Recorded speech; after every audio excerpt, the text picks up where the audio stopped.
Hey, it's Michelle Butt. Welcome to another edition of Hey, Let's Face It.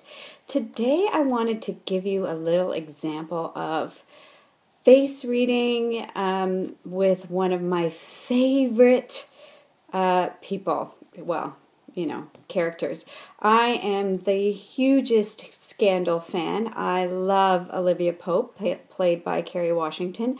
I think she is just the epitome of a powerful woman. And, every time I look at TV shows, what I do is I look at the faces of the people to see if they're actually cast properly.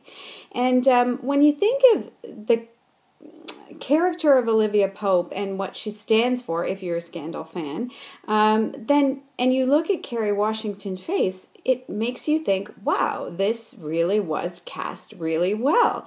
Olivia Pope is this person who is meticulous and driven and has high standards, and yet cares about other people in a really interesting way. A little misguided, and yet, gets the job done, handles things, as she likes to say, and her face speaks to all of that. If you notice, she has very prominent prominent upper cheekbones, and that is the meticulous, perfectionist, no-nonsense communicator that she is. That's what that speaks to.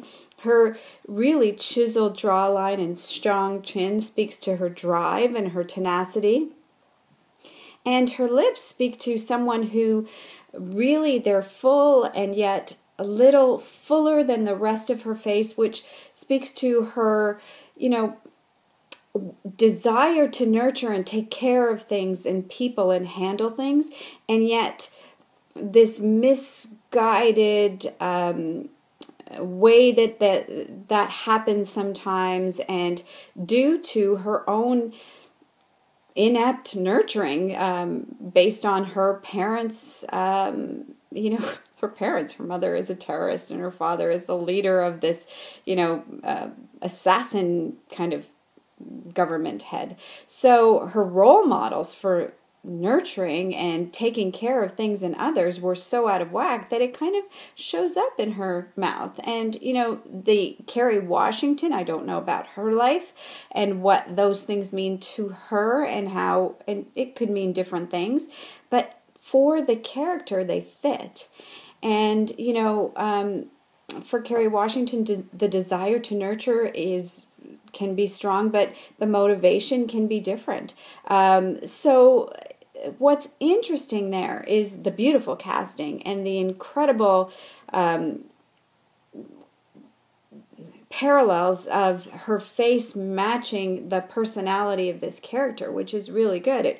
It resonates for me as a face reader, but even for viewers on this unconscious level, because I firmly believe we all unconsciously read faces. We just don't know that we're doing that. But what's really important is that, if I were someone hiring someone to do a job where I needed them to be meticulous and caring and tenacious, I would be looking for some of those features to show up on that person's face, because that would be exactly what that would tell me about them. So, if you are in business or if you are working with a team, understanding what the features on somebody else's face tell you about their personality can let you know if they're a good fit for the team, if they're a good fit for the role, if how to talk to them, how to approach them, what kind of tasks to give them in order to make them be the most successful and then the business be the most successful. So not only in personal relationships and understanding yourself is this knowledge important and golden, it is also invaluable in business.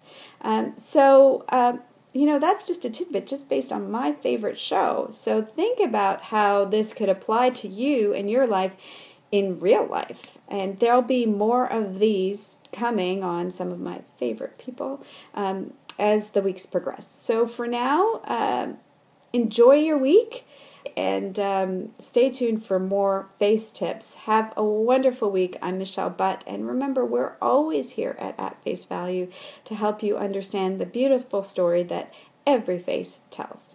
Until next time, bye.